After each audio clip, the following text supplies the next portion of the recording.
Eliud, first thing, you guys are doing your second edition of the marathon relay, where virtually four people around the world can compete in a 10.5K, 4 by 10.5K relay. First question is, what made you want to be a part of this event? What made me to be part of this event is that I need the theme of the event is we run as one. And, you know, all of us actually, we need to be one in the whole world. All the human beings should be the running community. We need to actually to change all the human beings' name to be the running community. So I am participating in 10.5 kilometers on 22nd to make sure people run as one, people live as one, people actually think and share ideas as one, people actually have a peaceful lives as one people in the whole world. So my concern actually to register in this event is to see all of us in the whole world, as many as we can, running as one on that day. Where are you going to run your 10.5K? Do you have a plan of a route or place where you can do your segment? I'm doing in near our camp. We have a very good road in Kaptagat in our camp. So I'm going to do it in my camp. Is this like a place where you train all the time, basically? Like a typical route, super flat? Is it going to be a quick 10.5 or is it going to be hilly? What's like the terrain like?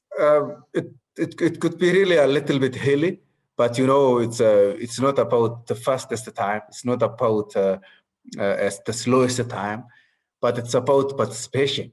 It's about participating and getting out of your door and run that day to show that we are running as one and we are as one as a running community.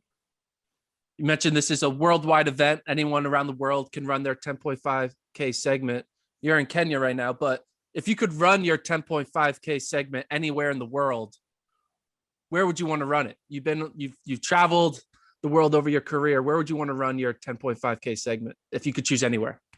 I could have run in Haiti, because I need to see how Haiti is and make sure that the people of Haiti actually become as one and develop as one and see how and kick out those negative things in Haiti and become actually hub and become actually a human community or a running community. Interesting. Yeah. You when we talk about running all over the world, obviously you've run in various locations. You've run on an F1 track, an airport, major marathons. Is there a certain area you would want to race soon in the rest of your career, in the final 5 years, 10 years of your career? I need to run actually in the biggest ship in the whole world. Just the ship is moving and I'm running, I'll be happy. What do you is there like a bucket list that you have, like a checklist of like, I've done London, I've done Berlin, I've done the Olympics, I've done record-breaking attempts, but is there another thing on your bucket list that you're kind of eyeing the next few years? Actually, it's that I'm still in my bucket list. I need to run all the major marathons. So you want to run Boston and New York and Chicago? Boston, New York, Tokyo, Chicago. I've already run Chicago. I've already run Berlin and London. So New York, Boston, and Tokyo are remaining. But I think the three of them are on my bucket list. So how will you get to that bucket list with the Olympics this year and all those marathons in the fall in 2021? First, I will concentrate on Tokyo Olympic Games. And I think I will push, I will just close my bucket list and open on 1st of January 2022 and see again where I will be actually jumping in. Nice. Interesting. Speaking of Tokyo, Japan, it's going to be hot there, the heat. Is there anything you're doing specifically to kind of prepare yourself for the heat in that marathon race? Not really. No, not actually. It's not anything magic. But I'm trying to hydrate myself fully. But you know, the beauty of Sapporo is that all the participants actually will be running in the same humid, in the same environment, breathing the same oxygen, running on the same ground, running on the same tarmac, and actually in the same country, that's Japan. So there is no worry to talk to worry about it, about the temperature and so on. But all of us will be actually having, everybody will face that challenge. So it's out of question, but it should be actually it's in front of my mind that temperatures will be really high. But I need to become fit, train very hard, become more fit to enable me to run actually in that high temperatures. What do you kind of grab to motivate you now? You obviously, if you want, most of the times you step on the road, you win, you break a world record, you challenge yourself with the sub-2, you've won an Olympic title already. So what do you kind of use to kind of motivate you during these final years of your career? It's the inspiration around the world. I'm receiving a lot of messages, a lot of calls around the world from actually North America, South America, Europe, Asia, that people actually are getting inspired because of what I am doing. And that's what makes me to wake up very early in the morning and go for it. So the inspiration is really big. I need to inspire more. I need to make youth and the young people actually to love running. I need to make the families to make running their lifestyle.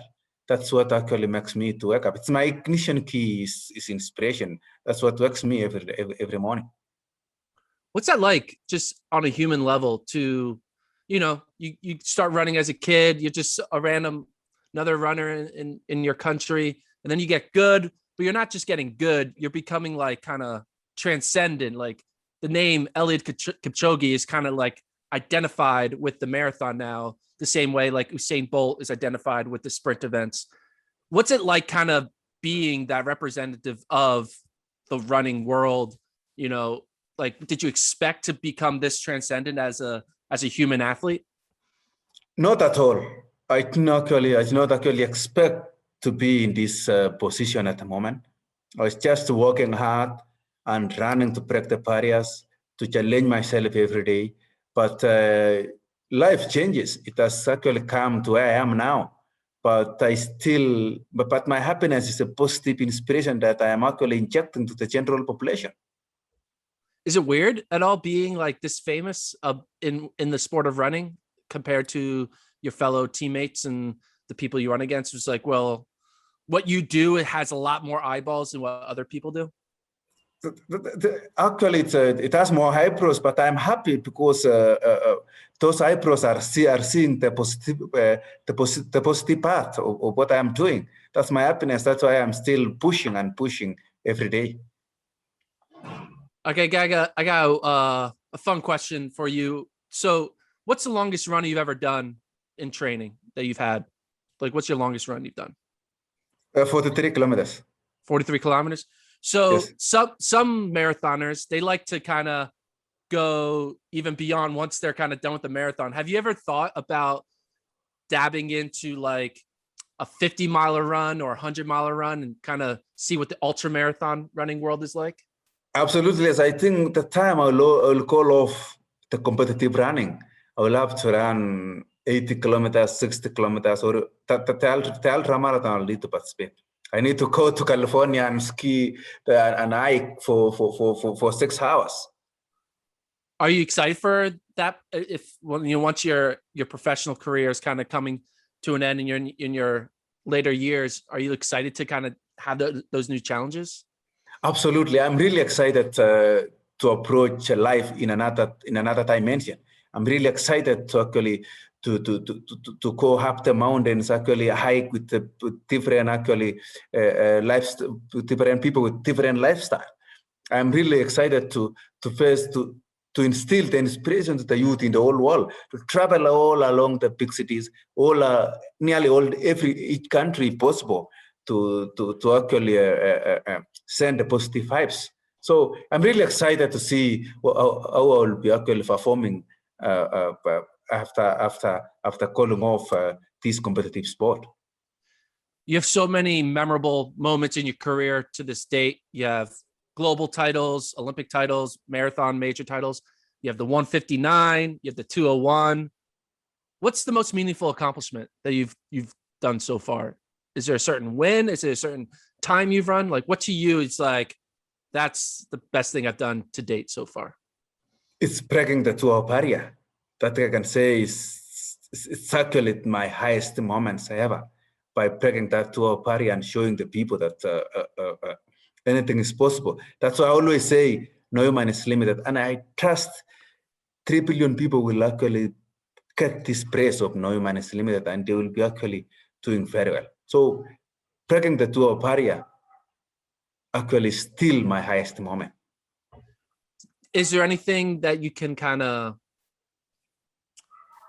compare that moment was to? Like, is it like, some people say, oh, the birth of my first child is like the greatest moment in my life, but like, what can you kind of say the experience of doing something that's never been done before was for you? I think I can compare with that person who actually can go up even the mountain in where you can't think a human being can go up.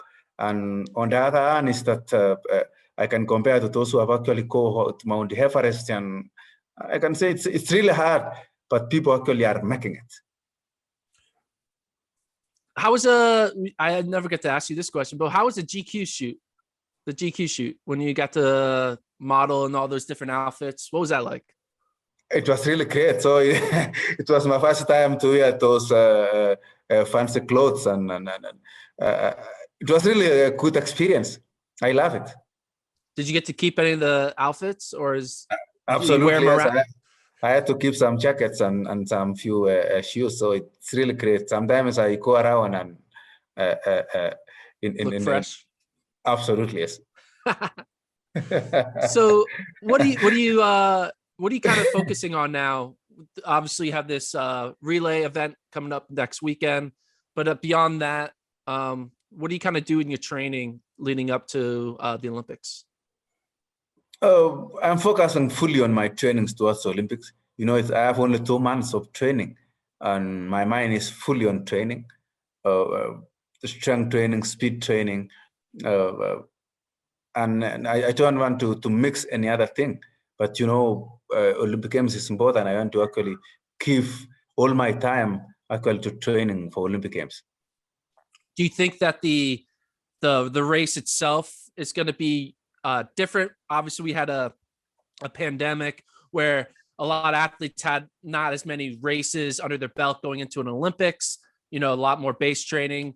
What do you how do you feel the race is going to play out with kind of having this 2 seasons of marathons kind of being canceled going into the Tokyo Games? I think it will be really a different race, because you know, first thing is that will be running without fans. Secondly is that actually a lot of restrictions are there. People will be living in a bubble whereby you don't need to get out of the bubble, and it's really another life. But we need to actually to accept and move on. This is the only transition way towards our bright futures. Are there any certain competitors that you're eyeing to kind of work off of, to kind of know how they will run their race? Or are you in the one track mind? This is the way Eliud does it, and I'm just going to run my own race. I treat myself as the best one. So I don't have time to actually Google on the trainings of the other people, see how they are posting their photos on training. I trust my trainings actually are making me more fitter and more sharper. So I trust in myself, and I believe in myself.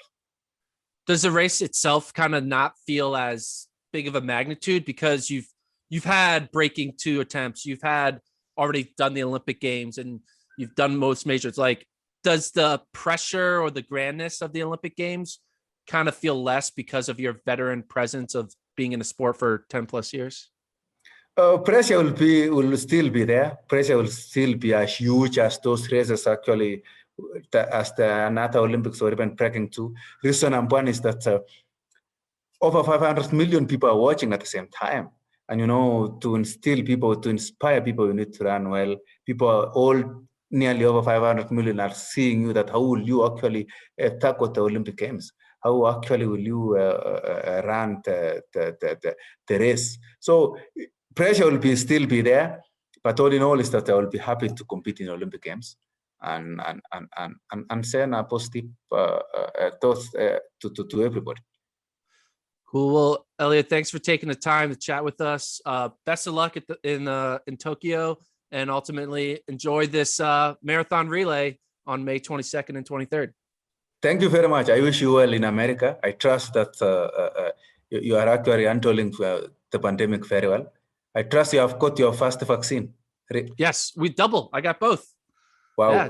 Yeah. Yes, yes. So how is the situation now? Well, people are getting the vaccine. It's now available to everyone, regardless of age. So things are going well, I think. I mean, I don't know. We're a big country, right? 300 million people. So it's going to be different everywhere you go, right? So people are excited to be vaccinated, or still people are skeptical with the vaccine? I mean, there's always going to be, people are excited, I think, because, you know, people are just excited to have a way to get back to normal. You know, that's the vibe I get. So it's good. Sporting events are getting more peep fans and stuff, and like basketball and baseball and all that stuff. So it's going in the right direction, which is good. Yes, and apart from now you have a new president and you can forge ahead in a good way. Yes, yes. No more politics for the next 4 years. Yes. I wish you well. Yes, same to you. Thank you so much.